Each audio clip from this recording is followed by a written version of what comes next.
যে করেই হোক এই আকাশ মাহমুদকে খুঁজে বের করতে হবে। এই আকাশ মাহমুদ আমার সকল কিছু ধ্বংস করে দিছে। এভাবে চলতে থাকলে আমি পুরো নিঃস্ব হয়ে যাবে। কে আছিস? ওর ব্যাপারে খোঁজ খবর নে। তুই বাঁচতে পারবি না, তোকে আকাশ নিজের হাতে মারবে। তুই শুধুমাত্র কয়েকটা দিন ওয়েট কর। এখন তো শুধু তোর আস্তানাগুলো নষ্ট করেছে, তোকেও শেষ করতে বেশিক্ষণ সময় লাগবে না। আমাকে ধরে এনেছিস, কোনো লাভ নেই, আমার কোনো কিছুই হবে না, তার আগেই তুই শেষ। তোর মতো অফিসারদের আমি পকেটে রাখি, আর সেখানে কিনা ছোটখাটো একটা অফিসার আমার পুরো প্ল্যানটাকে বরবাদ করে দিল। আমি আমার হাতের বাঁধন খুলে ফেলতে সক্ষম হলাম।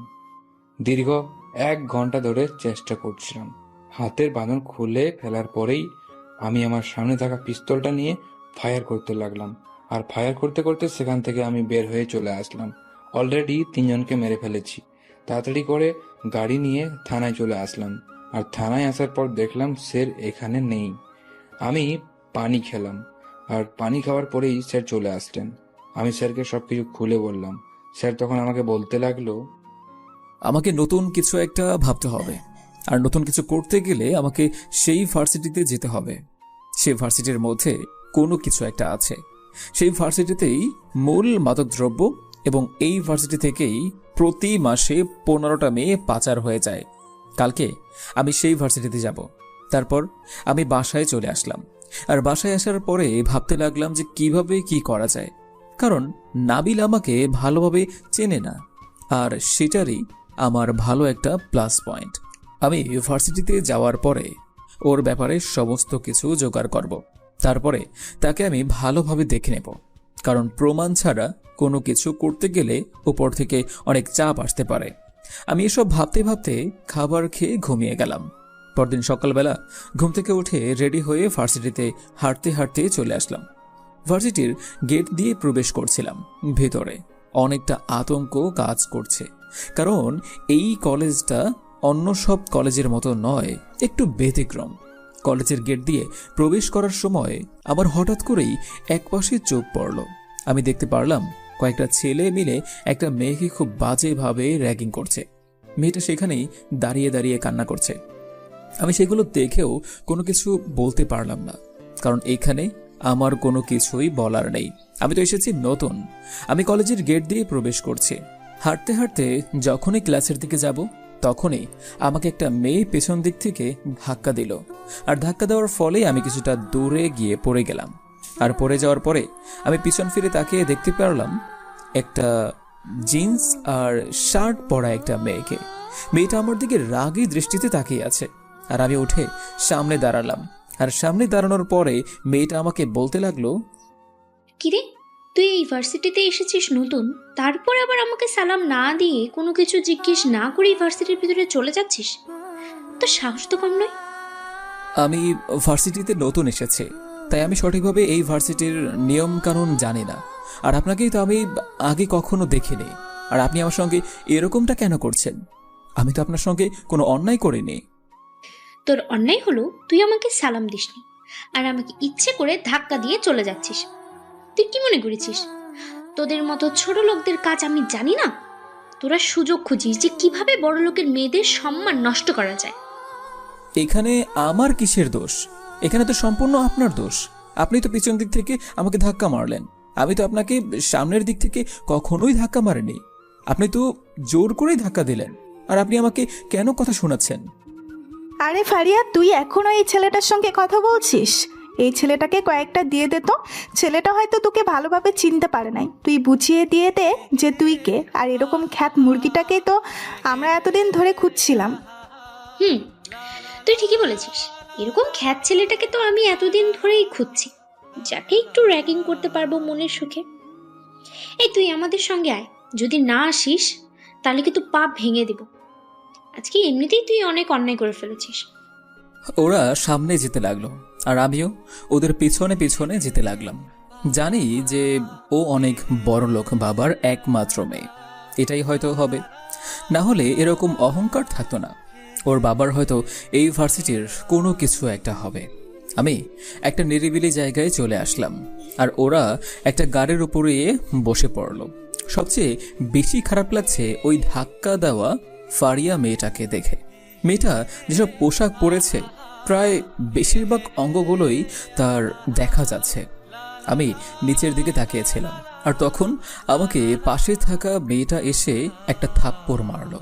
আর থাপ্পড় মারার পরে আমাকে বলতে লাগলো, এখন থেকে আমাদেরকে দেখলে সালাম দিবি, আর এই নে 500 টাকা। আমাদের জন্য দোকান থেকে 1 প্যাকেট সিগারেট নিয়ে আয়, যদি না নিয়ে আসিস তাহলে পা ভেঙে দেব।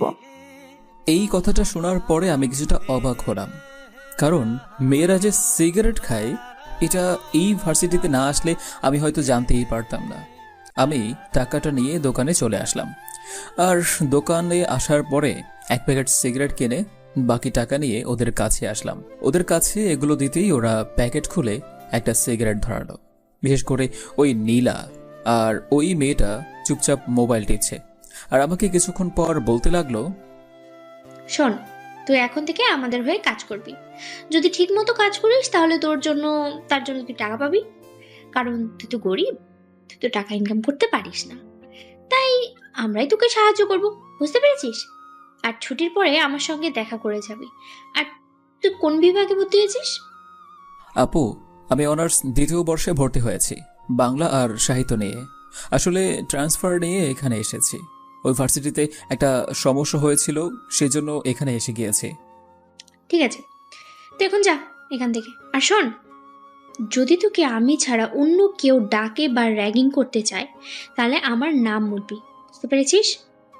কারণ তোকে শুধুমাত্র আমি একাই র্যাগিং করব, আর কেউ র্যাগিং করতে পারবে না। নীলা, তুই এটা কিন্তু খেয়াল রাখিস। এই বলে মেয়েটা আবারও মোবাইল টিপতে লাগলো, আর আমি সেখান থেকে চলে আসলাম। আমি এসে ভাবতে লাগলাম, কোন শয়তানের পাল্লায় পড়লাম আমি। এসেছি একটা কাজ করতে, কিন্তু এখানে এসে দেখছি আমার কাজের পুরো 12টা বাজিয়ে দেবে এই মেয়েটা। যাই হোক, আমার কাজটা বন্ধ করে রাখা যাবে না। আমি ক্লাসে প্রবেশ করলাম। কিছুটা দেরি হয়ে গিয়েছে ওদের জন্য। আমি ক্লাসে প্রবেশ করতেই একটু পরেই স্যার চলে আসলেন, আর স্যার আসার পরে স্যার ক্লাস শুরু করলেন। আর একটা সময় আমাকে পেছনে বসে থাকতে দেখে স্যার আমাকে দাঁড় করিয়ে জিজ্ঞাসা করতে লাগলো, তা তুমি কি আকাশ চৌধুরী, যে নতুন ট্রান্সফার নিয়ে এখানে ভর্তি হয়েছ? ঠিক আছে, তাহলে তুমি মনোযোগ দিয়ে ক্লাস করবে, কেমন? আর কোনো অসুবিধা হলে আমাকে অবশ্যই জানাবে। আর তোমরা সবাই আকাশকে নিজেদের বন্ধুর মতো মনে করবে। জি স্যার, আমি ফরিদপুর থেকে এখানে ট্রান্সফার নিয়ে ভর্তি হয়েছি। স্যার আমাকে বসতে বললেন, আমি বসে পড়লাম। বসে পড়ার পরে আমি ভাবতে লাগলাম, এখন কি করতে পারি। আমার ক্লাস করাটা মুখ্য বিষয় নয়, মুখ্য বিষয় হলো এখানে নাবিলকে পাওয়া যাবে কিনা, সেটাই হচ্ছে আমার মুখ্য বিষয়। আমি চারপাশে তাকাতে লাগলাম, আর তখনই দেখলাম নাবিলের পাশে যে থাকতো তার বন্ধু সেই ক্লাসের মধ্যেই আছে। আমি আর কোনোভাবে না তাকিয়ে ক্লাসে মনোযোগ দিলাম, কারণ কেউ যেন আমাকে সন্দেহ করতে না পারে। তারপর একে একে সব কয়টা ক্লাস শেষ করে বের হলাম, আর বের হওয়ার পরেই একটা ছেলে এসে আমাকে ধাক্কা দিল। আর ধাক্কা দেওয়ার সময় আমি কিছুটা সামনে এগিয়ে গেলাম। তারপর আমি পিছনে ফিরে তাকিয়ে দেখলাম যে ছেলেটা আমাকে ধাক্কা দিয়েছে সে নাবিলের বন্ধু। ছেলেটা আমাকে বলতে লাগলো, কিরে ফকিনীর বাচ্চা, তুই আমাদের ক্লাসে এসে স্যারের মন জয় করে নিলি, আর আমরা এতদিন ক্লাস করে স্যারের মন জয় করতে পারলাম না। তোর সঙ্গে স্যার এত কিসের কথাবার্তা? হ্যাঁ ফকিনীর বাচ্চা, তোকে দেখতে তো পুরো খ্যাতের মতো লাগে। তুই কেন আমাদের ভার্সিটিতে এসেছিস? জানিস না এটা বড়লোকদের ভার্সিটি, এখানে গরিবদের প্রবেশ নিষিদ্ধ। ভাই আপনি এরকমটা কেন বলছেন? আর আমি আমার নিজের যোগ্যতায় এখানে চান্স পেয়েছি, আর যদি যোগ্যতা না থাকতো তাহলে আমি এই ভার্সিটিতে কখনোই অ্যাডমিশন নিতে পারতাম না। তা আপনি শুধু শুধু কেন ধাক্কা দিলেন ভাই? আমার ইচ্ছা হয়েছে তাই আমি তোকে ধাক্কা দিয়েছি। তোর কিছু করার থাকলে তুই কোনো কিছু করে নে দেখি। তোর কত বড় সাহস! তুই জানিস আমি কে? আমি নাবিলের বন্ধু। নাবিল আমাকে ছাড়া একটা কাজ পর্যন্ত করে না।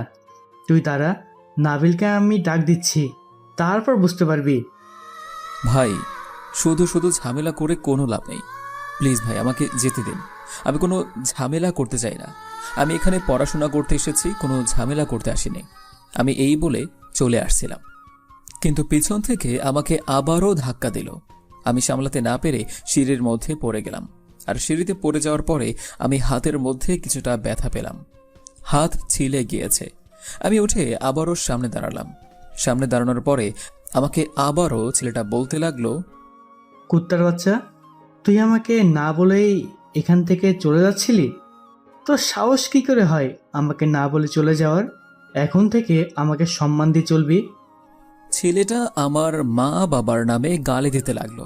আমি এই ছেলেটার কলার ধরে ফেললাম। আর কলার ধরে ফেলার পরে এই ছেলেটা আমার দিকে অবাক হয়ে তাকালো। আমি কলার ধরার পরে যখন ঘুষি দিতে যাব তখনই মনে হলো এটা করা যাবে না। আমি তাকে ছেড়ে দিলাম। আর ছেড়ে দেওয়ার পরেই ছেলেটা আমাকে একটা থাপ্পড় মারলো। আর থাপ্পড় মারার পরেই দেখলাম ফারিয়া এদিক দিয়েই যাচ্ছে। আর ফারিয়া এই অবস্থা দেখে ফারিয়া আমাদের কাছে চলে আসলো। আর আমাদের কাছে আসার পরে সে বলতে লাগলো, কিরে রাতুল, তোকে না জেলের ভিতরে নিয়ে গিয়েছিল? তা এত তাড়াতাড়ি ছাড়া পেলে কিভাবে? আর এর সঙ্গে কেন ঝামেলা করছিস? এটা শুধু আমাদের মুরগি, এটা আমাদেরকে হ্যান্ডেল করতে দে। নতুন মুরগি পেলেই সেটা তোরে নিয়ে এনজয় করিস। দেখ, ছেলেটা আমার কলার ধরেছে আর ছেলেটার সঙ্গে আমার অলরেডি ঝামেলা লেগে গেছে। তাই আমি এই ছেলেটার সঙ্গে একটু মজা করতে চাই। তুই এখান থেকে যা। দেখ, ছোট লোকটাকে আমি আগে পেয়েছি, তার মানে আমি আগে র্যাগিং করব। তুই এটার মধ্যে কোনো নাক গলাবি না বলেছি। আমার কাজের মধ্যে বাধা দিতে আসলে এর পরিণাম কি হতে পারে সেটা তুই হয়তো জেনে গেছিস। সো এখন যা এখান থেকে। তখনই রাতুল ছেলেটা এখান থেকে চলে গেল।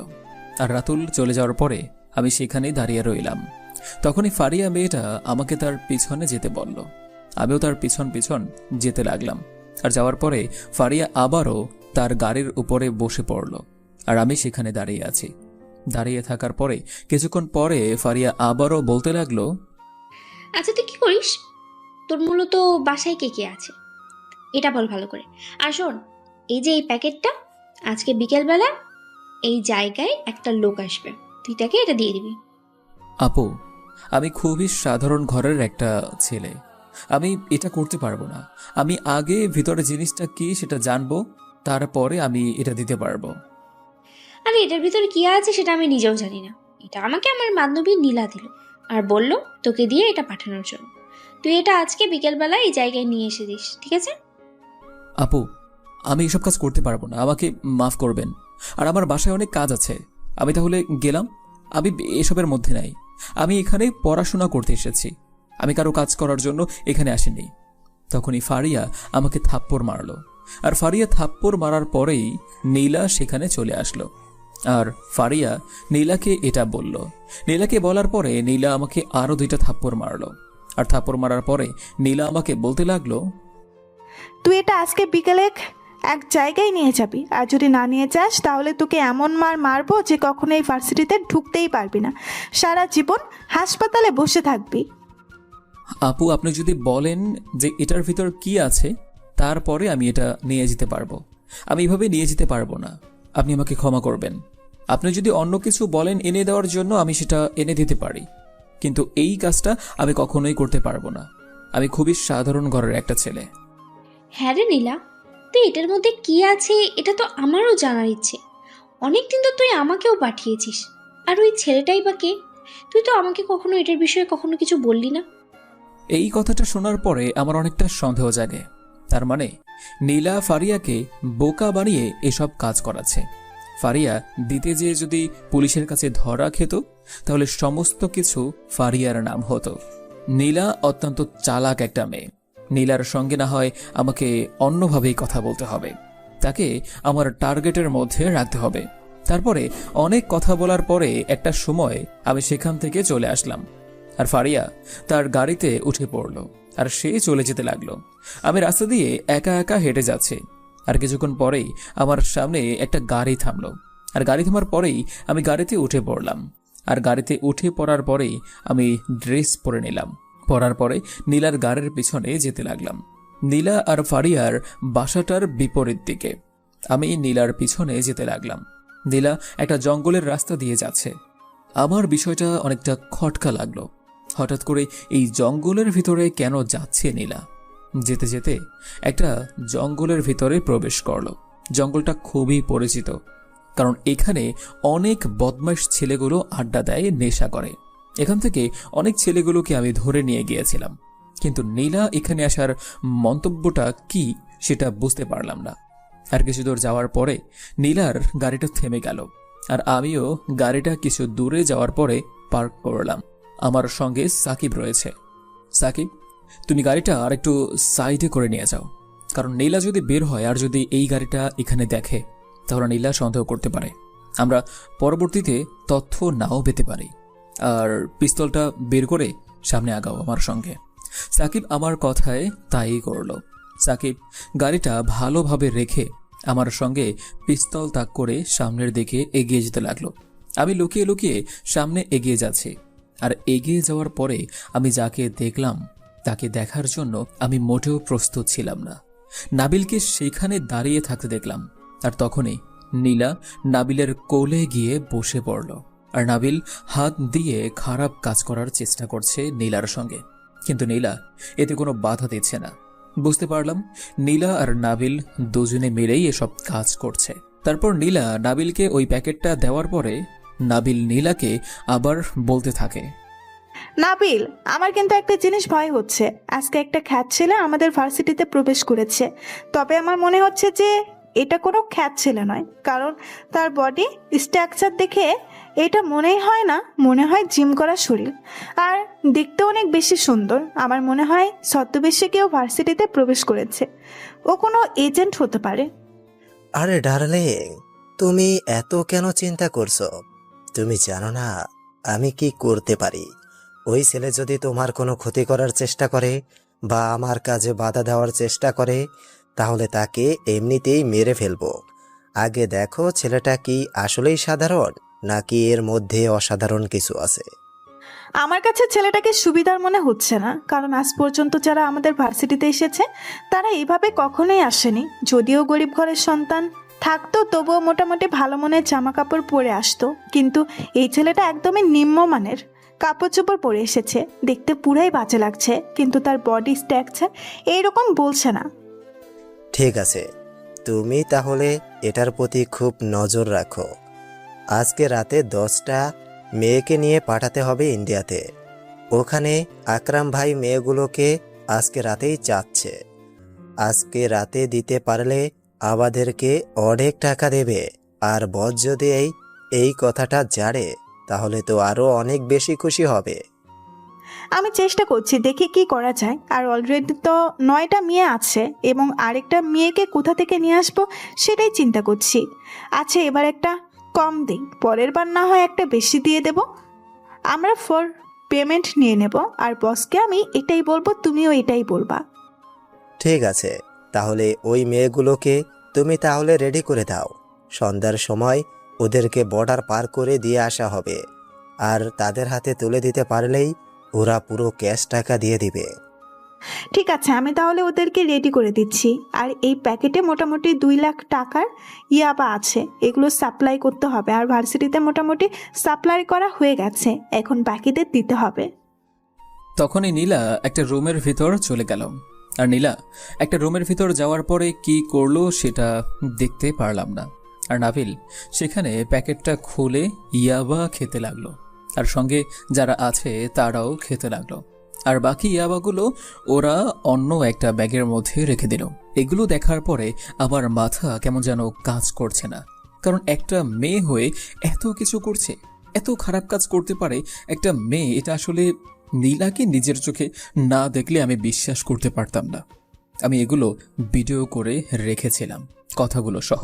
তারপর আমি সেখান থেকে চুপচাপ চলে আসলাম। আর আমি ডিপার্টমেন্টে এসে দেখলাম কমিশনার স্যারের রুমে আরও 2-3 জন বড় বড় অফিসার বসে আছে। আমি তখন গিয়ে সামনে দাঁড়ালাম আর এই ভিডিওটা তাদেরকে দেখালাম। দেখানোর পরে ওরা কোনো কথা বলছে না। তারপর হঠাৎ করে কমিশনার স্যার আমাকে বলতে লাগলো, আকাশ, তুমি যেভাবে পারো এই পুরো গ্যাংটাকে তোমার আন্ডারে নিয়ে এসে ওদেরকে অ্যারেস্ট করো। আর এটা করলেও তো ওরা বেরিয়ে যাবে, ওদেরকে গোড়া থেকে উপড়ে ফেলতে হবে। তোমাকে আমি সর্বোচ্চ পাওয়ার দিয়ে দিচ্ছি, তুমি আন্ডার কভার এজেন্টের হেড। স্যার, আমার মনে হচ্ছে এটার সঙ্গে আরও অনেকজন জড়িত আছে। এমনকি রাজনৈতিক কয়েকটি মানুষও রয়েছে।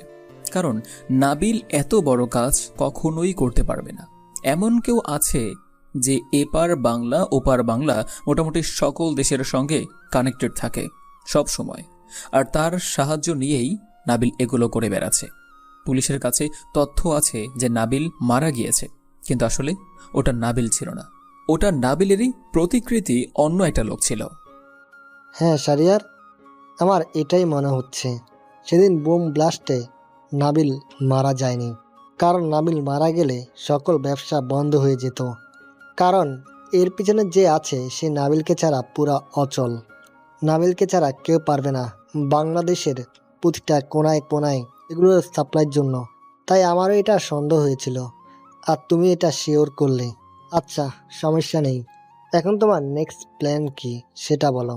আর বাসিটিতে তোমার কোনো সমস্যা হচ্ছে না তো?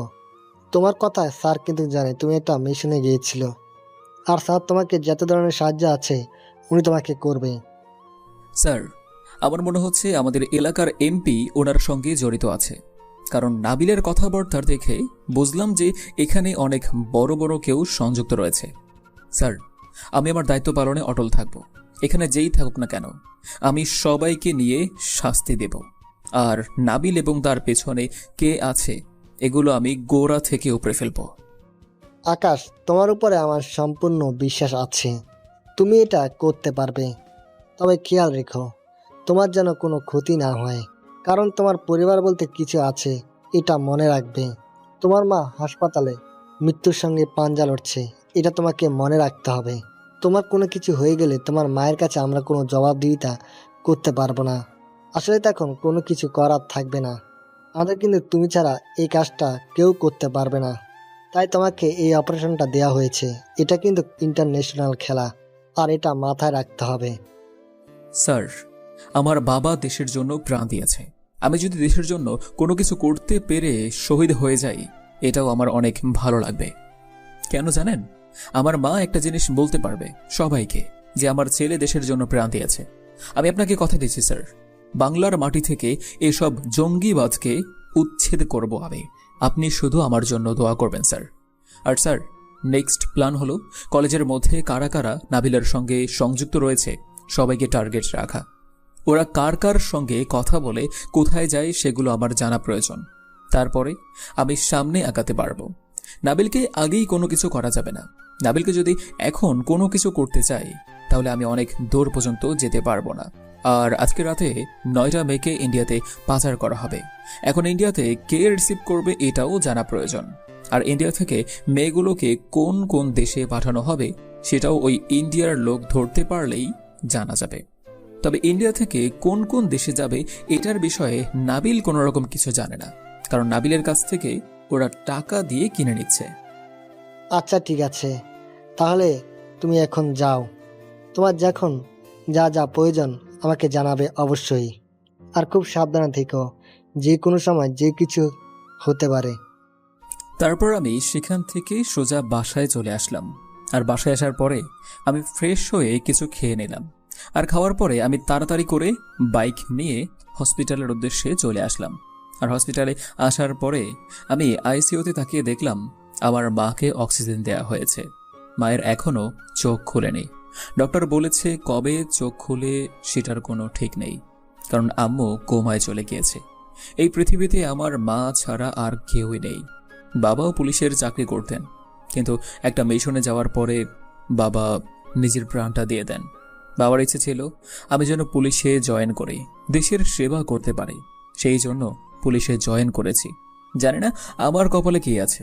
মৃত্যুকে কখনো ভয় করি না, কিন্তু মাকে ছাড়া কখনো থাকতে পারবো, বা মায়ের যদি কোনো কিছু হয়ে যায় তাহলে আমি যে নিজেকে কিভাবে কন্ট্রোল করব সেটাই বুঝতে পারছি না। আমি মায়ের পাশে বসে কান্না করতে লাগলাম। আর এভাবেই প্রায় কতক্ষণ সময় পার হয়ে গেল বুঝতেই পারলাম না। আর তখনই আমার মাথায় হাত বুলিয়ে দিতে লাগলো। দেখতে পারলাম ডক্টর সাহেব। ডক্টর সাহেব আমার বন্ধুর মতোই। আর তখন আমাকে মাথায় হাত বোলাতে বোলাতে বলতে লাগলো, আকাশ সাহেব, আপনার চোখে জল একদম মানায় না। আপনি এত শক্ত একটা মানুষ, আর আপনার চোখে জল পড়ছে। এসব বিষয়ে চোখের পানি ফেলতে নেই। আপনি শুধু আল্লাহকে ডাকুন। আল্লাহ তাআলা চাইলে সবকিছু ঠিক করে দেবেন। আমরা আমাদের যথাসাধ্য চেষ্টা করছি। আপনার জন্য কোনো কিছু করতে পারলে আমরা নিজেকে ধন্য মনে করব। ডক্টর সাহেব জানেন, আমার মা আমাকে সব সময় বলতো, আকাশ বাবা, তুই কি কখনো কোনো কিছু করবি না? তুই কি চাকরি বাকরি কোনো কিছু করবি না?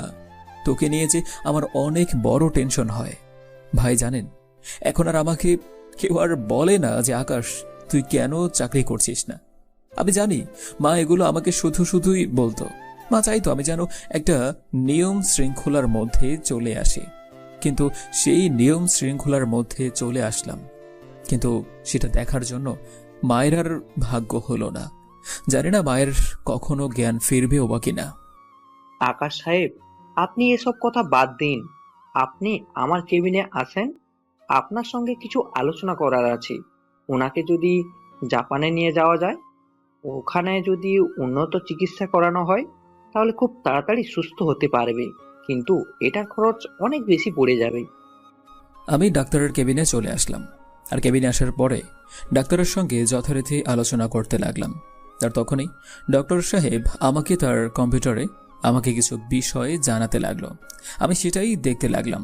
আর কিছুক্ষণ দেখার পর ডক্টর সাহেব আবারও বলতে লাগলো, শুনুন, আমি যতটুকু সম্ভব চেষ্টা করছি যে খরচ কম লাগানোর জন্য, কিন্তু জাপানে নিয়ে যাওয়া হলে কমপক্ষে আপনার 6 মাস ওখানে থাকতে হবে। আর 6 মাসে কত টাকা খরচ হতে পারে এটা হয়তো আপনি আমার চেয়ে ভালো জানবেন।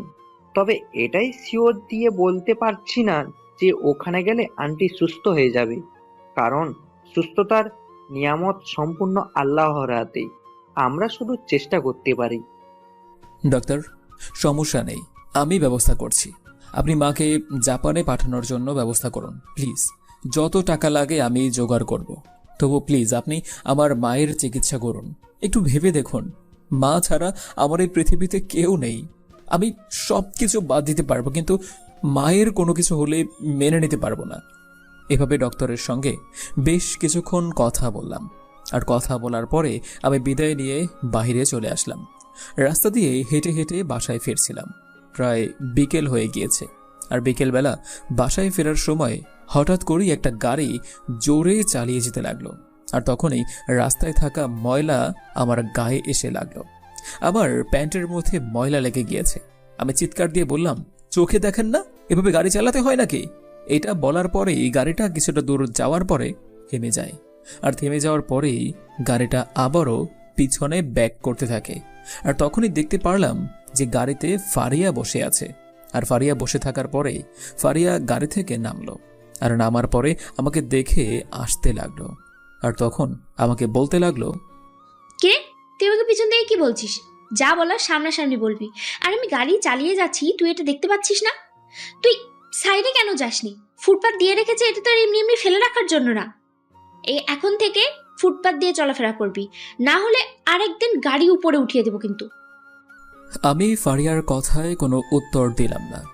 আর ফারিয়ার কথায় কোনো উত্তর না দিয়ে আমি আবারও ফুটপাত দিয়ে হাঁটতে লাগলাম। আসলে আমারই ভুল ছিল, আমি রাস্তায় চলে গিয়েছিলাম। আসলে মাথা ভর্তি এত টেনশন, সেই জন্য হয়তো এমনটা হয়ে গিয়েছে। আমি চুপচাপ হেঁটে যাচ্ছি দেখে ফারিয়া আবারও গাড়িতে উঠে পড়ল। আমি হাঁটতে হাঁটতে বাসায় চলে আসলাম। বাসায় আসার পরে ফ্রেশ হয়ে কফি নিয়ে ল্যাপটপে বসে কাজ করতে লাগলাম। আর ল্যাপটপে কাজ করতে করতে সময়টা পার হয়ে গেল।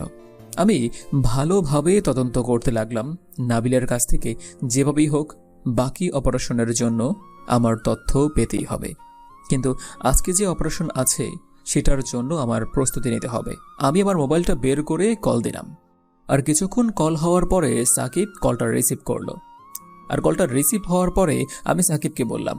আর তখন সাকিব আমাকে বলতে লাগলো, স্যার, আমি সমস্ত কিছু ব্যবস্থা করে ফেলেছি। আমি সঠিক টাইমে সেই জায়গায় চলে আসব। আপনি কোনো চিন্তা করবেন না, আপনার প্ল্যান অনুযায়ী কাজটা হয়ে যাবে। এই বলে সাকিব কলটা কেটে দিল। আর রাত 10টার সময় আমি রেডি হয়ে বের হলাম। মুখে মাস্ক পরা আছে, কেউ যেন আমাকে অপারেশনের সময় চিনতে না পারে, কারণ আমার কলেজে আরও অনেক বেশি কিছু করার বাকি আছে। আমি গাড়ি নিয়ে একটা নিরিবিলি জায়গায় চলে আসলাম। আর তখনই দেখতে পারলাম আমার টিমের সকল সদস্য সেখানে দাঁড়িয়ে রয়েছে। আমার টিমে মোট 7 জন কাজ করে। এই 7 জনকে নিয়ে আমি আমার টিমকে গঠন করেছি। সবাই খুব ভালো ভালো অফিসার, 1 নম্বর শুটার। ওরা ট্রেনিংয়ের উপর ডিপেন্ড করে পরীক্ষা দেওয়ার পরে আমার টিমে জয়েন হয়েছে। সবাই আমাকে অনেক সম্মান আর শ্রদ্ধা করে। আমি ওদেরকে ভালোবাসি। আমি যাওয়ার পরেই সবার সঙ্গে কথা বলতে লাগলাম। আর সবার সঙ্গে কথা বলার পরে আমি একটা জায়গার ম্যাপ ভালোভাবে বুঝিয়ে দিতে লাগলাম। ভালোভাবে এই ম্যাপটা লক্ষ্য করো। আমরা যদি দক্ষিণ দিকে যাই তাহলে দক্ষিণ দিকে যাওয়ার ফলে আমাদের একটা নদী পড়বে। সেই নদীটা পার হতে আমাদের একটা রিস্কে পড়তে হবে, কারণ নদীটা অনেক বেশি গভীরতা আছে। আর আমরা সাঁতরে এত ভারী অস্ত্র নিয়ে যেতেও পারবো না। তাই আমাদের উচিত হবে উত্তর দিকেই একটু ঘুরে যাওয়া। তবে উত্তর দিক দিয়ে ঝামেলা হতে পারে, কারণ উত্তর দিক দিয়ে জঙ্গলটা যেমন আছে তেমনি জঙ্গলে অনেক কিছুই হতে পারে। জঙ্গলে হয়তো তাদের লোক থাকতে পারে, তাই আমাদের সেটারও খেয়াল রাখতে হবে। এখন আমার প্ল্যান হলো, সাকিব তুই একটা টিম নিয়ে নদী সাঁতরে পার হয়ে যাবি। সাথে এত ভারী অস্ত্র নেওয়ার কোনো প্রয়োজন নেই। কোমরে যেটা থাকবে ওটা নিয়েই চলে যাবে। আর আমরা এদিকে জঙ্গল দিয়ে পার হব। আর আমরা এই জায়গায় এসে মিলিত হব। মিলিত হওয়ার পরে যে যার মতো চারদিক ছড়িয়ে পড়ব। ওদেরকে আমরা চারদিক থেকে ঘিরে ফেলব। এটাই হবে আমাদের অপারেশন। আর আমার কথা ছাড়া একটা গুলিও কেউ করবে না। যা কিছু হয়ে যাক না কেন, ওই মেয়েগুলোর কোনো প্রকার ক্ষতি হতে দেওয়া যাবে না, কারণ ওরা আমাদের সঙ্গে না পেরে ওই মেয়েগুলোর ক্ষতি করে দিতে পারে। তাই আমাদেরকে চিন্তা রাখতে হবে যে ওই মেয়েগুলোকে আগে সেফ করতে হবে। আর নিজেরা সেফ থাকলে কিন্তু অন্যদেরকে সেফ রাখতে পারবো। তাই নিজের নিরাপত্তাটা নিজেকেই দিতে হবে। আমাদের ভয় পেলে চলবে না। আমরা মৃত্যুকে সবসময় হাতে নিয়ে ঘুরছি। চলো তাড়াতাড়ি, আমরা কিছু দূর যাওয়ার পরেই আলাদা হয়ে যাব। সাকিব আর সবাই মাইক্রোফোনেই কানেক্টেড থাকবে। যখনই সন্দেহজনক কোনো কিছু দেখবে তখনই সাথে সাথে সবাইকে ইনফর্ম করবে তোমরা সবাই আমাকে। তারপরে গাড়িটা সাকিব চালাতে লাগলো। আমি ম্যাপটা ভালোভাবে দেখে নিতে লাগলাম। আর কিছু দূর যাওয়ার পরে এই গাড়িটা রেখে দিলাম। গাড়িটা রেখে দেওয়ার পরে আমার প্ল্যান অনুযায়ী আমি জঙ্গল দিয়ে আমার সঙ্গে আরও 3 জনকে নিয়ে যেতে লাগলাম। আমি 1 পা 2 পা করে এগিয়ে যাচ্ছি। কিছুটা দ্রুত গতিতে যেতে হচ্ছে, কারণ বেশি দেরি হয়ে গেলে আমরা অপারেশনটা করতে পারবো না। আর হঠাৎ করেই আমি একটা গাছের সঙ্গে ধাক্কা খাই। কিন্তু এই গাছটা মনে হচ্ছে কোনো কৃত্রিম একটা গাছ, কারণ গাছটার সঙ্গে ধাক্কা লাগার পরে এই গাছটা পড়ে যায়। তার মানে এটাই ছিল তাদের মূলত সংবাদ দেওয়ার একটা মাধ্যম। তারপর আমরা সেখানেই শুয়ে পড়লাম। আর তখনই 2টা ছেলে এখান দিয়ে ঘোরাঘুরি করতে লাগলো। অন্ধকারে ওরা আমাদেরকে দেখতে পেল না। আর ঘোরাঘুরি করার পরে গাছের ডালে 2-1টা বানরকে দেখতে পেল। আর এটা ভেবে ওরা চলে গেল। ভাগ্য ভালো যে বানরগুলো সে সময় গাছের ডালে ছিল। ওরা টর্চ লাইট দিয়ে সেগুলোকে দেখেছে। তারপরে আমরা আবারও সামনের দিকে এগোতে শুরু করলাম। আর ওদিকে ওরা নদী পার হয়ে গেল। নদী পার হয়ে ওরা আমাদের জন্য ওয়েট করছে। আমরাও প্রায় 10 মিনিট পরে সেখানে এসে পৌঁছালাম। আর পৌঁছানোর পরে আমি তাড়াতাড়ি করে স্যারকে কল দিলাম। আর কল দেওয়ার পরেই স্যার কলটা রিসিভ করলো। রিসিভ করার পরে আমি ওনাকে বলতে লাগলাম, স্যার আমাদের আরও হেলিকপ্টারে করে কিছু ফোর্স লাগবে জঙ্গলের মধ্যে। মনে হচ্ছে যে ইন্ডিয়ার মধ্যে যে মানুষটা আছে তার লোকজন সেখানে অবস্থান করছে। আমাকে সেটা জানতে হবে। তুমি কোনো চিন্তা করো না, আমি 5 মিনিটের ভিতরে আর কিছু অফিসার পাঠিয়ে দিয়েছি। Best of luck. আমি কল কেটে দিলাম। আর কল কেটে দেওয়ার পরে আমি সবাইকে বললাম চারদিক থেকে ঘিরে ফেলার জন্য। আর তখনই দেখতে পারলাম একটা ট্রাকে করে সবাইকে নিয়ে আসা হলো।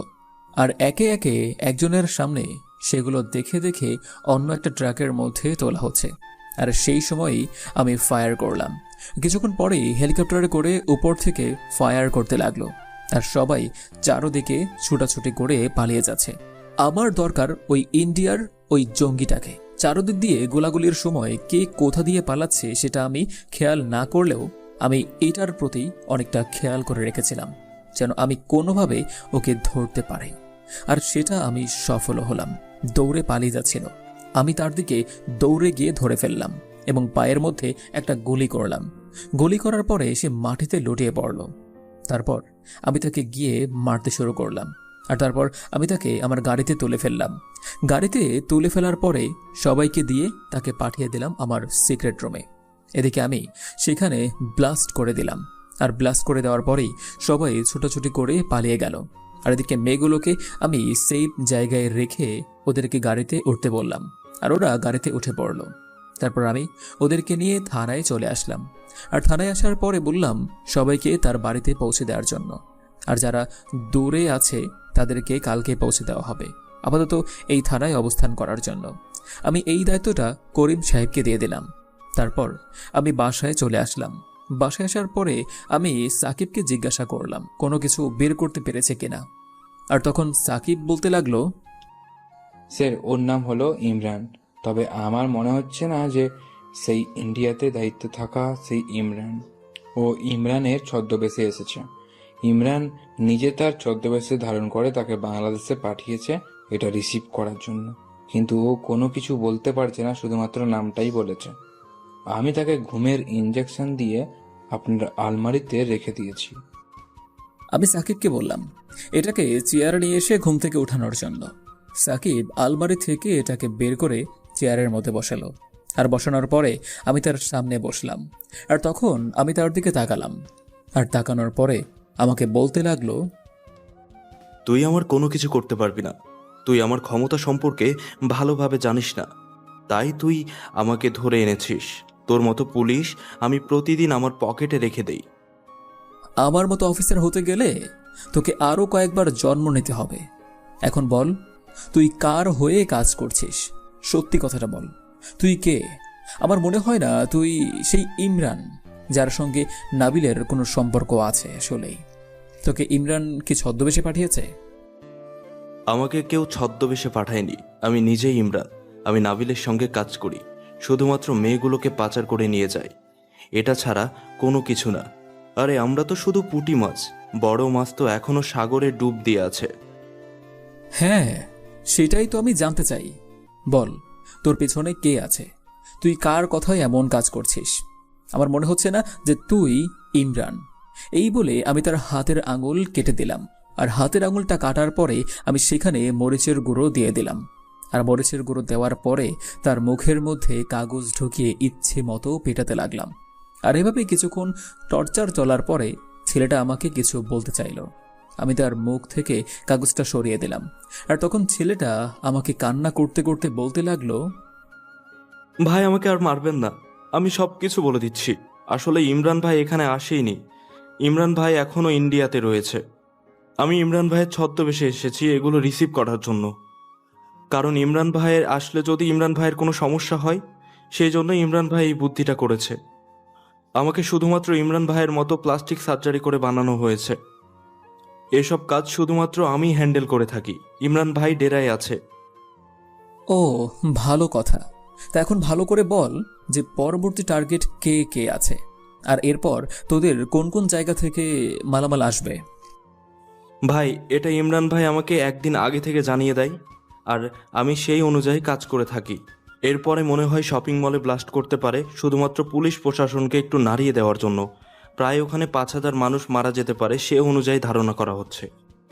ও আচ্ছা, তার মানে তোরা তলে তলে এই বুদ্ধি করছিস। ঠিক আছে, আমি যে পর্যন্ত আছি এই পর্যন্ত তোরা মানুষের কোনো ক্ষতি করতে পারবি না। এখন বল, তোরা মাদক দ্রব্যগুলো কোথা থেকে নিয়ে আসিস, আর এগুলো কোথায় কোথায় বাংলাদেশে সাপ্লাই করিস এবং কার মাধ্যমে? আমি তো শুধুমাত্র ইন্ডিয়া থেকে বর্ডার পার করে দেওয়ার পরে নাবিলের কাছে দিই। নাবিল সেগুলো পুরো দেশের মধ্যে ছড়িয়ে দেয়। বিশ্বাস করেন, বাংলাদেশে যতগুলো ভার্সিটি রয়েছে সকল ভার্সিটিতে নাবিলের কানেকশন আছে, আর সে অনুযায়ী নাবিল সবাইকে দিয়ে দেয়। আর এই কাজে হেল্প করে এখানের এসিবি সাহেব। তার সহায়তায় পুলিশ চেকপোস্ট কোনো সমস্যা করে না, আর এই জন্য এসিবি সাহেব অনেক পার্সেন্টেজ পায় ইমরান ভাইয়ের কাছ থেকে। আমি এর চেয়ে বেশি আর কোনো কিছুই জানি না। তারপর আমি তাকে আবারও ইঞ্জেকশন দিয়ে দিলাম। আর ইঞ্জেকশন দিয়ে দেওয়ার পরে সে আবারও ঘুমিয়ে পড়ল। আর ঘুমিয়ে পড়ার পরে আমি ল্যাপটপে কিছু কাজ করতে লাগলাম। আমাকে যে করেই হোক বোম ব্লাস্টটা আটকাতেই হবে। কালকেই মনে হয় বোম ব্লাস্ট হতে পারে, কারণ কালকে ওই শপিং মলে ছোট একটা অনুষ্ঠান রয়েছে। একটা নতুন রেস্টুরেন্ট উদ্বোধন করা হবে, সেখানেই প্রায় মানুষের ভিড় লেগে আছে। কিছু বড় বড় মানুষ আসবে সেই জন্য। তারপর আমি তাড়াতাড়ি করে বাসা থেকে বের হয়ে পড়লাম। বাসা থেকে বেরিয়ে পড়ার পরে সাকিব আমাকে বলতে লাগলো, স্যার, আপনি একটা জঙ্গিকে আপনার বাসার মধ্যে রেখে আসলেন। এখন আপনার যদি কোনো সমস্যা হয়, ওরা যদি আপনার বাসাটা চিনে ফেলে, তখন আপনার তো অনেক ক্ষতি হয়ে যাবে। এখন এসব চিন্তা বাদ দে, তাড়াতাড়ি গাড়ি বের কর, এখনই শপিং মলে যেতে হবে। আর বোম ডিসপোজাল ইউনিটকে তাড়াতাড়ি শপিং মলের সামনে আসতে বল। সাকিব গাড়ি বের করলো, আর গাড়ি বের করার পরে সাকিব ড্রাইভিং করতে লাগলো। আর কিছুক্ষণ পরেই আমরা শপিং মলের সামনে চলে আসলাম। আর শপিং মলের সামনে আসার পরে সন্ধ্যা হয়ে গেল। আর তখনই সাকিব গাড়ি থেকে নামলো, আর আমিও গাড়ি থেকে নামতেই হঠাৎ করে ফারিয়া আমার সামনে চলে আসলো। আর ফারিয়া আমার পোশাক দেখে আমার দিকে অবাক হয়ে তাকালো। আমি ফারিয়াকে দেখেও না দেখার ভান করে সেখান থেকে চলে আসলাম। আর কিছুক্ষণ পরেই বোম ডিসপোজাল ইউনিট ওরা চলে আসলো। আর ওরা আসার পরে সমস্ত শপিং মল চেক করতে লাগলো, কিন্তু কোথাও কোনো কিছু পাওয়া গেল না। আমার মনে হয় ওরা আজকে রাতেই কোনো কিছু একটা করবে। ওদের মধ্যে কেউ না কেউ বোম রেখে যাবে কালকের জন্য, আমি 100% শিওর। আমি সবাইকে শপিং মল থেকে বের হওয়ার জন্য না করলাম। আমি আমার পুরো টিমকে পুরো শপিং মলটাকে ঘিরে ফেলতে বললাম, কাউকে যেন বাইরে যেতে দেওয়া না হয়। এর মধ্যে ফারিয়াও রয়েছে। ফারিয়া আমার দিকে ভূত দেখার মতো করে তাকিয়ে আছে। আর ফারিয়া আমার কাছাকাছি আসতেই ফারিয়া এসে বলতে লাগলো, কি ব্যাপার, তুমি এখানে কেন? তোমাকে তো এখানে আমি কখনো আশা করিনি। বলো তুমি কে? তাহলে কলেজের মধ্যে এত ছদ্মবেশে থাকার কারণটা কি ছিল? ফারিয়া, আমি এখন তোমার প্রশ্নের কোনো উত্তর দিতে পারবো না। আমি এখন জরুরি একটা কাজ করছি। এই কাজটা না করলে প্রায় 5,000 মানুষের ক্ষতি হয়ে যাবে, বুঝতে পেরেছো? তাই তোমার উত্তর দিতে পারবো না। তুমি যেখানে আছো সেখানে দাঁড়িয়ে থাকো। আমার তো বাসায় যাওয়ার প্রয়োজন। আমি তো শপিং করতে এসেছি প্রায় অনেকক্ষণ আগে। এভাবে দাঁড়িয়ে থাকতে কি আর ভালো লাগে? আর আমার সঙ্গে তো নীলা ছিল। নীলা আবার কোথায় চলে গেল যে? কি বলে তুমি? তোমার সঙ্গে নীলা ছিল? আচ্ছা, নীলা কি ড্রেস পরে এসেছিল তুমি খেয়াল করেছো? প্লিজ তুমি একটু বলো, তাহলে তোমার জন্য 5,000 মানুষের জীবনটা বেঁচে যাবে। কিন্তু আমি তো কোনো কিছুই বুঝতে পারছি না। নীলার সঙ্গে এই বোম ব্লাস্টের সাথে কি সম্পর্ক থাকতে পারে? নীলা তো একটা ভালো মেয়ে, আমার বান্ধবী। আমার বান্ধবীকে তো আমি খুব ভালোভাবেই চিনি, তাই না? তুমি কি তাহলে ভার্সিটিতে ছদ্মবেশে তদন্ত করার জন্য এসেছিলে? দেখো, আমি ভার্সিটিতে আমার তদন্ত করার জন্যই গিয়েছিলাম, আর এর পরেও যাব। তুমি এটার বিষয়ে ভার্সিটিতে কাউকে জানাবে না। আমাকে দেখেছো, এটা ভালো কথা, কিন্তু কাউকে জানানোর প্রয়োজন মনে করবে না। তাহলে কিন্তু আমার তোমার দুজনেরই বিপদ হবে, বুঝতে পেরেছো? তখন আমার কাজে আমি সাকসেসফুল হতে পারবো না। আমি নীলাকে আজকে খুব ভারী একটা ড্রেস পরতে দেখেছি। আমি সত্যি অবাক হয়ে গেছিলাম, কারণ এই গরমের মধ্যে ও ভারী ড্রেস পরে শপিং করতে এসেছে। আমার কোনো কিছু তেমন কেনার ছিল না। আমি শুধুমাত্র 2টা পারফিউম কিনেছি। এই যে দেখো, অনেক ভালো ব্র্যান্ড। তখনই হঠাৎ করে কেউ যেন আমাকে গুলি করতে লাগলো। আমি তাড়াতাড়ি করে আমার মাস্ক পরে নিলাম। আর মাস্ক পরে নেওয়ার পরেই ফারিয়ার হাতের পাশ দিয়ে একটা গুলির বুলেট চলে গেল। আরেকটুর জন্য হলেই ফারিয়ার হাতের মধ্যে লেগে যেত। আমি ফারিয়াকে হাতের মধ্যে টান দিয়ে আমার পিছনে নিয়ে আসলাম। আমার পিছনে নিয়ে আসার পরে আমি আমার কোমর থেকে পিস্তলটা বের করে গুলি করতে লাগলাম। কয়েকটা ছেলে আমাদেরকে গুলি করছে, আর আমি সবাইকে বললাম নিচে চলে যাওয়ার জন্য। কিন্তু লোকজন ভয়ে এদিক ওদিক ছুটাছুটি করছে। তার জন্য ওদের একটা গুলি একটা ছোট বাচ্চার শরীরে লেগে যায়, আর বাচ্চাটা সেখানেই মারা যায়। আমার মাথা কাজ করছে না, কি করব। আর হঠাৎ করেই সেখানে ব্লাস্ট হয়। আমি কোনো মতে ফারিয়াকে নিয়ে বের হয়েছি। আমার হাতের মধ্যে লেগে গিয়েছে অনেকটা। আর তখন আমি ফারিয়াকে বলতে লাগলাম, ফারিয়া, তুমি এখন তাড়াতাড়ি করে তোমার গাড়ি নিয়ে বাসায় চলে যাও। এখানে আরো অনেক বেশি সমস্যা এবং ঝামেলা হতে পারে। প্লিজ চলে যাও। আরেকটু হলেই তোমার কি হতো সেটা তুমি একবার ভেবে দেখেছো? আমি ফারিয়াকে জোর করে পাঠিয়ে দিলাম। ফারিয়াকে পাঠিয়ে দেওয়ার পরে আমি ওখানে থাকা 3জন ছেলেকে ধরে ফেললাম। আর একজন ছেলে সেখানেই আমার গুলিতে মারা গিয়েছিল। আর 3জনকে ধরে আমি সরাসরি থানায় নিয়ে আসলাম। আর থানায় নিয়ে আসার পরে আমি ওদেরকে 3rd ডিগ্রি দিতে লাগলাম। আর এদিকে শপিং মলে তেমন কোনো প্রকার ক্ষতি হয়নি, কিন্তু ওই ছোট্ট বাচ্চাটা মারা গিয়েছে তাদের গুলিতে। তখনই কমিশনার স্যার আমাকে কল দিল। আর কল দেওয়ার পরে আমাকে ওপাশ থেকে বলতে লাগলো, আকাশ, তুমি একটা ভালো কাজ করেছো। না হলে আরও অনেক মানুষের প্রাণ যেত। কিন্তু ওই ছোট বাচ্চাটা মারা গেছে। তার মা বাবার অবস্থা খুবই খারাপ। তুমি ওদেরকে একটু সান্ত্বনা দাও। তুমি সান্ত্বনা দিলে ওরা কিছুটা বুঝবে। স্যার, ওদের সামনে দাঁড়ানোর মতো ক্ষমতা আমার নেই, কারণ আমি আমার জীবন দিয়ে চেষ্টা করেছি। আমি ছোট্ট বাচ্চাটাকে বাঁচাতে পারিনি। স্যার, শপিং মলে অনেক বেশি লোক ছিল, সবাই ছোটাছুটি করছিল, কিছুই করার ছিল না। আমি থানায় বসে আরও কিছু কাজ করতে লাগলাম। ওর ব্যাপারে যত রকমের রিপোর্ট আছে সবগুলো তৈরি করতে লাগলাম। নাবিলের ব্যাপারে আর আমার কাছে যথেষ্ট রিপোর্ট রয়েছে। তাকে ইচ্ছে করলে আমি অ্যারেস্ট করতে পারি। তাকে অ্যারেস্ট করে শুধু শুধু সরকারের অন্ন ধ্বংস করব না, তাকে সরাসরি ক্রস ফায়ার করব। এটাই আমার চিন্তা রয়েছে। এভাবেই প্রায় অনেকটা সময় পার হয়ে যায়। রাতের বেলা আমি হাসপাতালে চলে আসলাম। হাসপাতালে আসার পরে আমি মায়ের কেবিনের সামনে বসে কিছুক্ষণ মাকে দূর থেকে দেখলাম। আর তখন ডক্টর এসে আমার কাঁধে হাত রাখলো আর আমাকে বলতে লাগলো, আকাশ সাহেব, আপনি কোনো চিন্তা করবেন না। আপনার মায়ের অবস্থা আগের চেয়ে অনেকটা উন্নতি হয়েছে। ওনার যে কোনোদিন জ্ঞান ফিরতে পারে, আপনাকে সুসংবাদটা দেওয়ার ছিল। আপনার মোবাইলটা বন্ধ না হলে ফোনেই জানিয়ে দিতাম। আমি কোনো কথা বলতে পারলাম না। আমি ডক্টরকে শক্ত করে জড়িয়ে ধরলাম। ডক্টর আমার খুশি দেখে সেও চোখে পানি ধরে রাখতে পারল না। তারপরে আমি কিছুক্ষণ সেখানে থেকে বাসায় ফিরতে লাগলাম। হেঁটে হেঁটে বাসায় ফিরছি আর ভাবছি, ফারিয়া মেয়েটা অহংকারী নয়। এটা আমি তাকে প্রথম দিন দেখেই বুঝতে পেরেছিলাম। হয়তো আমার সঙ্গে একটু মজা করেছে। আমি যে তাকে প্রথম দিন দেখেই ভালোবেসে ফেলেছিলাম। কিন্তু ফারিয়া কি আমাকে ভালোবাসবে কখনো? এটা কি আদৌ সম্ভব? হয়তো সম্ভব না। আমি এসব ভাবতে ভাবতে বাসায় চলে আসলাম। বাসায় আসার পরে ফ্রেশ হয়ে খাবার খেয়ে নিলাম। খাবার খাওয়ার পরে শুয়ে শুয়ে একটু মোবাইল টিপতে লাগলাম। আর এভাবেই সময়টা পার হয়ে গেল। বাসায় এসে শুয়ে শুয়ে ভাবতে লাগলাম আকাশের কথা। ছেলেটাকে প্রথম দিন দেখেই আমি ক্রাশ খেয়ে গেছিলাম। তার জন্য একটু বেশ ভালোই মজা করেছি। কিন্তু মজা করার পরে আজকে যে আমাকে বাঁচিয়ে আনলো, সেটা সত্যি অসাধারণ। এখানে অন্য কেউ থাকলে হয়তো আমাকে এখান থেকে নিয়ে আসার ক্ষমতা করার কিছু ছিল না। আকাশকে মোটামুটি আমি অনেক কষ্ট দিয়েছি, অনেক অপমান করেছি, তবুও সে কোনো প্রকার এগুলো মনে না রেখে আমাকে সেখান থেকে নিয়ে আসলো। চাইলেই সে আমাকে না নিয়ে আসলেও পারত। ঠিক এমন মানুষ হয়তো আমি চেয়েছিলাম, যে সব সময় আমাকে আগলে রাখবে। আচ্ছা, আমি কি তাকে ভালোবাসতে শুরু করে দিয়েছি? আমি আমার নিজেকেই প্রশ্ন করলাম আর নিজে নিজেই হাসতে লাগলাম। টিভিতে তখনই নিউজ হতে লাগলো। আমি নিউজটা ভালোভাবে মনোযোগ দিয়েই দেখতে লাগলাম। কিন্তু নীলার সঙ্গে ওর কী সম্পর্ক থাকতে পারে? নীলা কি তাহলে কোনো জঙ্গি সংগঠনের সঙ্গে আছে?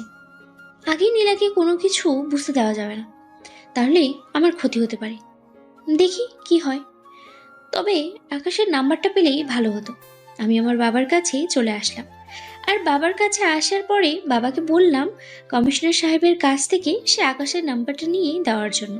আমি আকাশের সাথে কথা বলতেই বাবা চিনে ফেলল।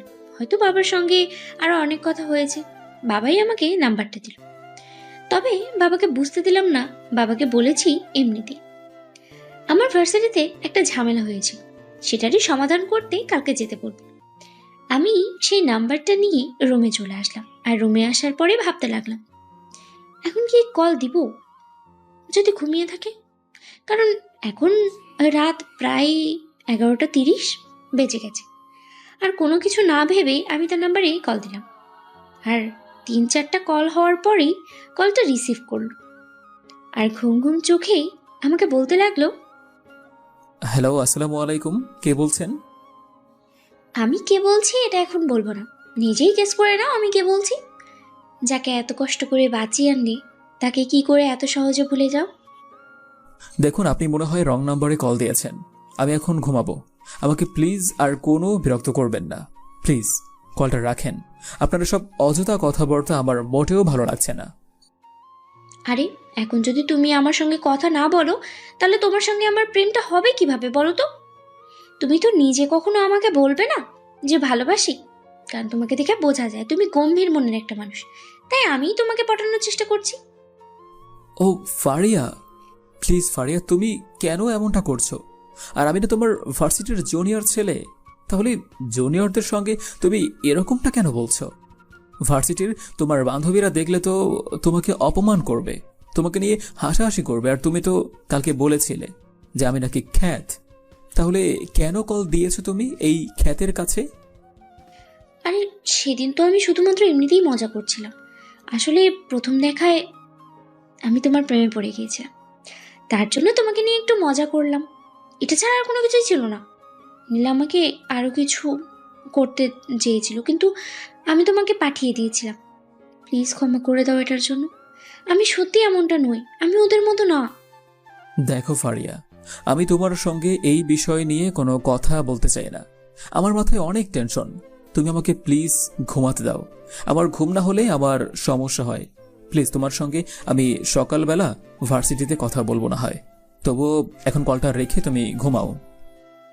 ঠিক আছে, আমি কলটা রাখতে পারি, তবে আমাকে কথা দিতে হবে ভার্সিটিতে তুমি 30 মিনিট আগে আসবে, কারণ এই 30 মিনিট আমি তোমার সঙ্গে গল্প করব, আর বান্ধবীদের সামনে আমি তোমার সঙ্গে সেদিনের মতোই ব্যবহার করব, ঠিক আছে? ঠিক আছে, তুমি তাহলে এখন কলটা রেখে তাড়াতাড়ি ঘুমাও। আমার অনেক ঘুম পেয়েছে। আমার ঘুম না হলে আর অনেক সমস্যা হয়। এই বলে আমি কলটা কেটে দিলাম। তুমি কি মনে করেছো তোমাকে আমি এমনি এমনি ছেড়ে দেবো? তোমাকে তো আমি এমনি এমনি ছেড়ে দেবো না। তোমাকে জ্বালাতন করতে করতে একটা সময় তুমি নিজেই আমাকে বলবে, ফারিয়া তুমি কোনো চিন্তা করো না, তোমাকে আমি বিয়ে করব। তুমি হবে আমার রানী, তোমাকে তো শান্তিতে থাকতে দেবো না। তুমি যেখানে আমিও সেখানে। আমি এসব ভেবে আর মনে মনেই হাসতে লাগলাম। আর ওর কথা ভাবতে ভাবতে কখন যে ঘুমিয়ে গেলাম বুঝতেই পারলাম না। সকালবেলা ঘুম থেকে উঠে আমি ফ্রেশ হয়ে নিলাম আর তাড়াতাড়ি করে ইউনিভার্সিটির জন্য রেডি হয়ে নিলাম। নাস্তা করে আসার সময় পাইনি, কারণ শাহরিয়ারের সঙ্গে কথা বলতে হবে আমার। এদিকে আমি সকালবেলা ঘুম থেকে উঠে ফ্রেশ হয়ে নিলাম, আর ফ্রেশ হয়ে তাড়াতাড়ি করে রেডি হয়ে ভার্সিটিতে চলে আসলাম। ভার্সিটিতে এসেই আগের মতো খ্যাত হয়ে এসেছি। দেখতে পুরাই বাজে লাগছে।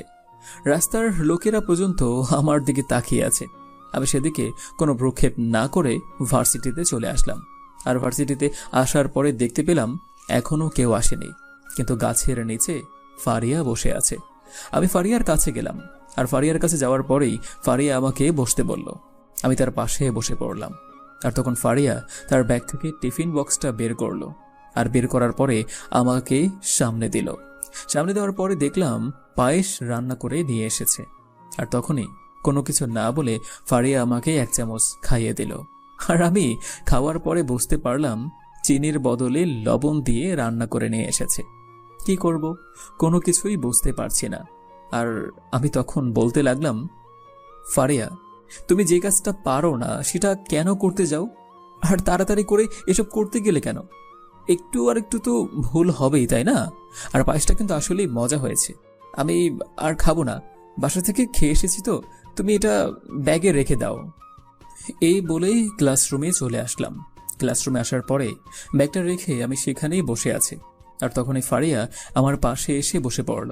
আর ফারিয়া বসার পরে আমাকে বলতে লাগলো, প্লিজ তুমি আমাকে ক্ষমা করে দাও। আমি জানি তুমি আমার উপরে রাগ করে আছো। আসলে সেদিন আমি তোমাকে অপমান করতে চাইনি, শুধুমাত্র এমনিতেই মজা করেছি। এমনিতে আমি কাউকে র্যাগিং করতে দেই না, শুধুমাত্র তোমাকে একটু মজা করার জন্যই র্যাগিং করেছিলাম। আমি আসলে এমন নই, প্লিজ তুমি আমার কথাটা বিশ্বাস করো। ফারিয়া আমি তোমার সঙ্গে এই বিষয় নিয়ে কোনো কথাই বলতে চাই না। আর আমি তো বললাম আমি তোমাকে ক্ষমা করে দিয়েছি, তবুও কেন তুমি এসব কথা বারবার বলছো? তুমি তোমার ক্লাসে যাও, আমাকে আমার মতো থাকতে দাও। একটু পরেই সবাই চলে আসবে, তখন অবস্থা খারাপ হয়ে যাবে। আর তাই আগেই চলে যাও। ফারিয়া আমার পাশে বসে কান্না করতে লাগলো। আর আমি সেখান থেকে উঠে চলে আসলাম, কারণ তার সঙ্গে আমাকে যদি আরও কেউ দেখে ফেলে তাহলে আমাদের দুজনারই সমস্যা হবে। তাছাড়া আমি আমার কাজ করতে পারবো না, আমার অপারেশনে অনেকটা প্রবলেমও হয়ে যাবে। এমনিতেই আমাকে অনেকেই চিনে ফেলেছে, সন্দেহ করা শুরু করে দিয়েছে। এভাবেই পার হয়ে গেল বেশ অনেকটা দিন। আমি মোটামুটি সব প্রমাণ জোগাড় করে ফেলেছি, কিন্তু এদিকে ফারিয়ার প্রতিনিয়ত জ্বালাতন সহ্য করতে হচ্ছে। ভার্সিটিতে যাওয়ার পরেই ফারিয়ার জ্বালা যন্ত্রণা শুরু হয়। মোবাইলেও শান্তি নেই, তবে আমার কাছে তার এরকম পাগলামিগুলো অনেক ভালো লাগে। রাত 11টার দিকে বাসায় ফিরছিলাম। আর বাসায় ফেরার পরেই হঠাৎ করেই আমার মোবাইলে কল চলে আসলো। আমি পকেট থেকে মোবাইলটা বের করে দেখি ফারিয়ার নাম্বার থেকে কল এসেছে। প্রতিবারের মতো আমি কলটা রিসিভ করলাম। আর তখন ফারিয়া কান্না করতে করতে আমাকে বলতে লাগলো, আমাকে প্লিজ বাঁচাও, নীলা আমাকে মেরে ফেলবে। আমি যে সব কিছু বুঝে ফেলেছি এটা নীলা জেনে গেছে। ও আমাকে বাসায় মারতে এসেছে। বাসায় কেউ নেই, আমি শুধু একা বাসায়। প্লিজ তাড়াতাড়ি আসো। আমি সিঁড়ির নিচে বসে আছি, নীলার সঙ্গে আরো কয়েকজন ছেলে আছে। ফারিয়া ফিসফিস করে কথাগুলো বলল। বুঝতে পারলাম ফারিয়ার অনেক বিপদ। তারপর আমি দৌড়াতে শুরু করলাম, আর দৌড়াতে দৌড়াতে তার বাসার সামনে চলে আসলাম। ফারিয়ার বাসার সামনে এসে দেখতে পারলাম পুরো বাসাটা অন্ধকার। লোডশেডিং হয়েছে হয়তো, না হলে নীলা কোনোভাবে মেইন সুইচটা বন্ধ করে দিয়েছে। আমি ভিতরে প্রবেশ করলাম, সামনে পিস্তল তাক করে আছে। আর হঠাৎ করেই একটা রুম থেকে কোনো কিছু ভাঙার শব্দ ভেসে আসলো। আর তখনই দেখলাম সিঁড়ির নিচে চুপ করে বসে আছে আমার পাগলিটা। আমি যেতেই আমাকে পিছন দিক থেকে শক্ত করে জড়িয়ে ধরলো। তারপর আমাকে বলতে লাগলো, প্লিজ প্লিজ চলো এখান থেকে, আমরা চলে যাই। আমি বুঝতে পেরেছিলাম ওরা আমার বাসায় প্রবেশ করেছে, সেই জন্য আমি সিঁড়ির নিচে লুকিয়ে পড়েছি। ওরা আমাকে প্রতিটা রুমে রুমে খুঁজে বেড়াচ্ছে। তুমি আর একটু দেরি করে আসলে আমাকে ওরা মেরেই ফেলতো। ফারিয়া, তুমি কেন এসব কথা বলছো? আমি তো আছি তোমার পাশে, সব সময় তোমার পাশে আছি। তোমার কোনো কিছুই হবে না, আর যে পর্যন্ত আমার দেহে প্রাণ থাকবে। আমি এতদিন ধরে এই সময়টার জন্যই ওয়েট করছিলাম। এদেরকে আজকে এমন শাস্তি দেব যেটা তুমি ভাবতেও পারবে না। কিন্তু কিন্তু আমার তো ভয় করছে, ওরা যদি তোমার কোনো কিছু ক্ষতি করে দেয়। আমি তো এসব চাই না, আমি শুধুমাত্র তোমাকে চাই। তাছাড়া আন্টি এখন মোটামুটি সুস্থ। প্লিজ তুমি এখান থেকে চলো। আমি আমি মা আর তুমি সবাই মিলে একসাথে থাকবো। তখনই ওরা আমাদেরকে দেখে ফেলে আর আমাদেরকে ফায়ার করতে থাকে। আমিও ফায়ার করতে লাগলাম, আর ওরা একে একে সবাই ফ্লোরের মধ্যে পড়ে গেল। আর আমি ফারিয়াকে নিয়ে বের হলাম। বের হওয়ার পরে সেখানে ব্লাস্ট করে দিলাম, আর বোম ব্লাস্ট করে দেওয়ার পরেই বাড়িটা মুহূর্তের মধ্যে পড়ে গেল। চারদিকের মানুষের অনেক ভিড় সেই বাড়িটার মধ্যে। এদিকে আমি ফারিয়াকে নিয়ে আমার বাসায় চলে আসলাম। আমার বাসায় আসার পরে মায়ের রুমে ফারিয়াকে রেখে আমিও ফ্রেশ হতে চলে আসলাম। আর ফ্রেশ হওয়ার পরে আমার মোবাইলে একটা কল আসলো। বুঝতে পারলাম কেন কল এসেছে। স্যার বলতে লাগলো, তুমি এটা কি করেছ? তুমি বুঝতে পারছো তুমি কার বাসার মধ্যে বোম ব্লাস্ট করেছ? হয়তো কোনো ক্ষতি হয়নি, কিন্তু আশপাশে যদি কোনো লোকজন থাকতো তখন কি হতো? স্যার এটা ছাড়া আমার কাছে আর কোনো রাস্তা ছিল না। আর বাড়ির কোনো কিছুর ক্ষতি হয়নি, বাড়িটা তো সেই আগের জায়গায় আছে, তাই না? যদি এমন হতো যে বাড়িটা একদম মাটির সঙ্গে মিশে গিয়েছে তাহলে না হয় একটা কথা ছিল, কিন্তু আমার এটা করা ছাড়া আর কোনো উপায় ছিল না। কারণ ওদের সঙ্গে প্রায় 20 থেকে 25 জন ছেলে ছিল। তাছাড়া আমার সঙ্গে ফারিয়াও ছিল। আমি যদি এটা না করতাম ফারিয়াকে ওরা গুলি করে দিত। আমি সেটা জানি। ঠিক আছে, তুমি নামুলকে অ্যারেস্ট করার জন্য চলে যাও। আমি এই সমস্যাটার খুব তাড়াতাড়ি সমাধান চাই। আমাকে উপর থেকে অনেক চাপ দেওয়া হচ্ছে। ওই ইমরান, তার পিছনে কে আছে জানা প্রয়োজন এখন। আমি স্যারের সঙ্গে আরও কিছু কথা বলে কলটা কেটে দিলাম। আর কল কেটে দেওয়ার পরে আমি রেডি হয়ে নিলাম, আর মাকে বললাম ফারিয়ার ভয়টা কাটানোর জন্য, কারণ ফারিয়া অনেকটা আতঙ্কের মধ্যে রয়েছে। তারপর আমি রেডি হয়ে যখনই বাসা থেকে বের হতে যাব তখনই ফারিয়া আমাকে পেছন দিক থেকে জড়িয়ে ধরে। আমি বললাম, ফারিয়া, তোমার এখন এখানে থাকাটাই সেভ হবে। আর তোমার বাবা মা যেহেতু গ্রামে গিয়েছে, তোমার বাবা মায়ের সঙ্গে আমি কথা বলবো। আপাতত তুমি এখানেই থাকো, এখানে কেউ আসবে না। এবার এটা আমি সিকিউরিটি দিয়ে রেখেছি। তাহলে এখন এখন তুমি কোথায় যাচ্ছ বলো? কবে ফিরবে সেটা বলে যাও। আর আমাকে কোনো কিছু বলে যাও না কেন? তুমি তুমি কি বুঝতে পারছো না আমি তোমাকে ভালোবেসে ফেলেছি? আর কত অবহেলা করবে তুমি? দেখো ফারিয়া, আমরা যেখানেই যাই না কেন এটা কাউকে বলার অনুমতি নেই। আমি একটা অপারেশনে যাচ্ছি, তুমি আমার জন্য দোয়া করবে যেন আমি দেশের মানুষের প্রাণ রক্ষা করতে পারি। যদি না ফিরি তাহলে নিজেকে নতুন করে তৈরি করো। তাহলে তাহলে কথা দাও তুমি আমার জন্য সেফ থাকবে, তুমি আমার জন্য আবার আমার কাছে ফিরে আসবে। প্লিজ, আমাকে ছাড়া, তোমাকে ছাড়া আমি বাঁচবো না, আমি থাকতে পারবো না। আমি ফারিয়ার হাতটা ছাড়িয়ে নিলাম, আর ফারিয়ার হাতটা ছাড়িয়ে আমি গাড়িতে উঠে পড়লাম। আর গাড়িতে উঠে পড়ার পরে যথারীতি আমি থানায় এসে পড়লাম। আর থানায় আসার পরে আমি ভালোভাবে রেডি হয়ে নিলাম। আমি আমার টিমকে নিয়ে সেই নাবিলের জায়গায় চলে আসলাম। আর নাবিলের জায়গায় আসার পরে চারদিকে ছড়িয়ে পড়লাম। আর আমি সুযোগ মতো অ্যাটাক করলাম। আর অ্যাটাক করার পরে অনেক গোলাগুলি হতে লাগলো। আমি গুলি করতে করতে সামনের দিকে এগিয়ে গেলাম। এগিয়ে যাওয়ার পরে নাবিল পিছনে যেতে লাগলো। আমি সবাইকে মোটামুটি কভার দিয়ে ফেলেছি। তখনই হঠাৎ করে একটা গুলি এসে আমার হাতে লাগে। আর হাতে লাগার ফলে আমি কিছুটা নিয়ন্ত্রণ হারিয়ে ফেলি। কিন্তু আবারও আমি আমার নিজেকে স্বাভাবিক করে নাবিলকে গিয়ে মারতে থাকলাম। আর নাবিলকে মারতে মারতে হাত ব্যথা করে ফেলি। আর তখন নাবিল আমাকে বলতে লাগলো, তোকে আমি অনেক খোঁজার চেষ্টা করেছি, কিন্তু তোর কোনো খোঁজ পাইনি।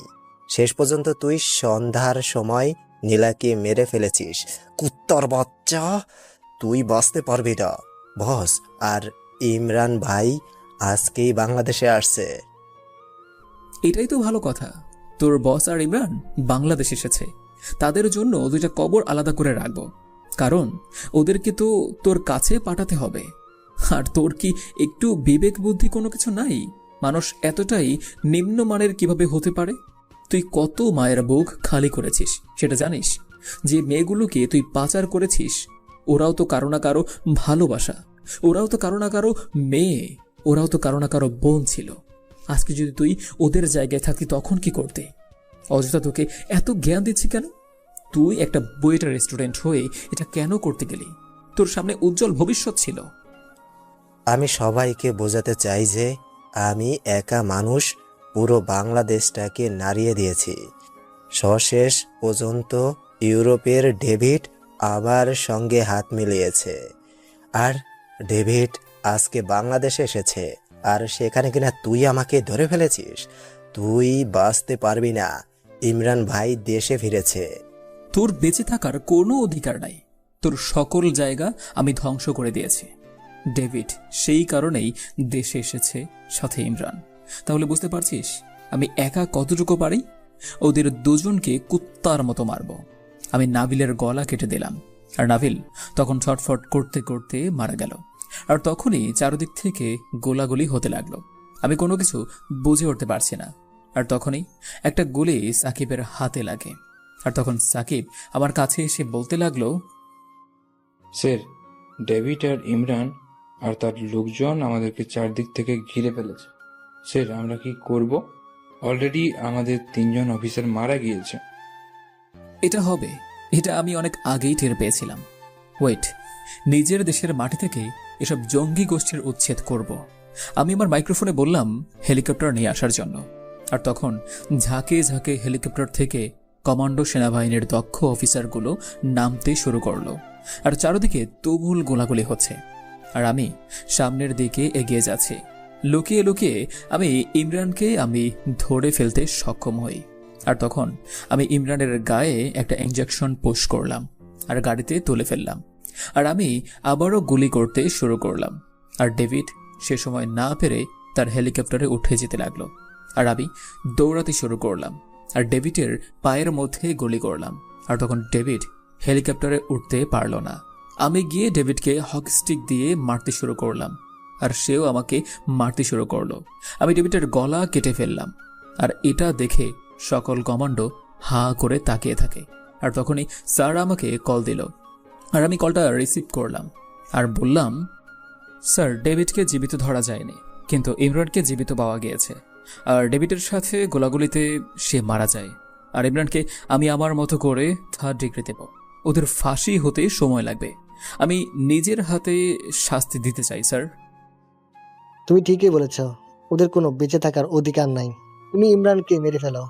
রিপোর্ট দেওয়ার দরকার লাগে সেটা আমি দেখছি। ডিপার্টমেন্ট এখন তোমাকে অন্যরকম চিন্তা করবে। আর তোমার মা সুস্থ হয়ে গেছে, ওনাকে আমার সালাম দিও। জি স্যার, তবে সেটা আমার একার পক্ষে সম্ভব হতো না যদি না সেনাবাহিনী, বিজেপি ওদের সহায়তা না পেতাম। ওরাও আমাকে অনেক সহায়তা করেছে। তারপর স্যারের সাথে কিছু কথা বলে কল কেটে দিলাম। আর আমি হাসপাতালে এসে হাতের মধ্যে ব্যান্ডেজ করে নিয়ে কাজগুলো শেষ করলাম। পরদিন অনেক বড় করে অনুষ্ঠান আয়োজন করা হলো। আমি সহ আমার পুরো টিমকে সম্মানী দেওয়া হলো। আমারও প্রমোশন হয়ে গেল। আর এসব ঝামেলায় থাকতে থাকতে পার হয়ে গেল 2 দিন। আজকে 2 দিন পর বাসায় ফিরলাম আর দেখলাম মা ফারিয়া দুজনেই আমার জন্য অধীর আগ্রহে বসেছিল। ফারিয়ার মা বাবার সাথেও কথা বলে পারিবারিকভাবেই আমাদের বিয়েটা হয়ে গেল। আর এখন আমি দাঁড়িয়ে আছি আমার বাসর ঘরের সামনে।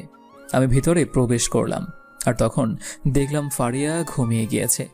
আমি আর ডাক দিলাম না তাকে, যদিও আজকে আমাদের বাসর রাত, কত স্বপ্ন ছিল এই রাত নিয়ে। হয়তো শরীর খারাপ লাগছে তাই ঘুমিয়ে গিয়েছে। আমি মাথায় হাত বুলিয়ে দিয়ে লাইটটা বন্ধ করে দিলাম, তারপর পাশে শুয়ে পড়লাম। আর তখনই আমার বুকের ওপর এসে কানের কাছে ফিস করে বলতে লাগলো, কি মহারাজ, এত তাড়াতাড়ি ঘুমিয়ে পড়লে কি হবে বলুন? আমাকে আদর করতে হবে না? আপনার জন্য আমি ওয়েট করতে করতে কখন যে ঘুমিয়ে গিয়েছি মনেই নেই। আপনি কি মনে করেছেন আমি অসুস্থ তার জন্য ঘুমিয়ে পড়েছি? এত দেরি করে আসলে কেন? একটু আগে আগে আসতে পারলে না? আরে এখানে আমার কি দোষ? আমার বন্ধুবান্ধব আমাকে ছাড়তে চাইছিল না, আর তার জন্যই তো একটু দেরি হয়ে গেল। আর মাত্রই তো 12টা বাজে, এখনো তো বাসর রাত করার অনেক সময় আছে, তাই না বাবু? বুঝতে পারলাম যে আমার জামাইটা আমাকে অনেক বেশি ভালোবাসে, তাই আমার মাথায় হাত বুলিয়ে দিতে দিতে একা একাই বিড়বিড় করছিল। কি কি বলেছিলে সেটাও আমি জানি, শুনেছি। আচ্ছা, এখন কি আদর করবে? কিন্তু আদর কিভাবে করতে হয় সেটা তো আমি জানি না। তুমি তাহলে শুরু করো, তারপরে আমি না হয় তোমারটা দেখে দেখে আদর করব। আমি তো এখনো পিছিয়ে রয়ে গিয়েছি, আর এখন বেশি আদর করলে কিন্তু কিছুদিন পরেই বমি করা শুরু করবে। আমি তো এটাই চাই যে খুব তাড়াতাড়ি যেন তোমাকে একটা জীবন্ত পুতুল এনে দিতে পারি। সারাদিন তোমাকে জ্বালাবো দুজনে মিলে, আর মায়ের একটা সঙ্গী হয়ে যাবে। তখনই ফারিয়া আমার ঠোঁট জোড়া দখল করে নিল, আর আমিও ফারিয়ার ঠোঁট জোড়া দখল করে নিলাম। আর দুজন মিলে হারিয়ে গেলাম এক অজানা রাজ্যে। আর এভাবেই না হয় চলতে থাকুক আমাদের মিষ্টি ভালোবাসার গল্পটা। সো নিত্য নতুন ভালোবাসার গল্প পেতে আমাদের চ্যানেলটি এখনই সাবস্ক্রাইব করে পাশেই থাকবেন। ধন্যবাদ সবাইকে। সমাপ্ত।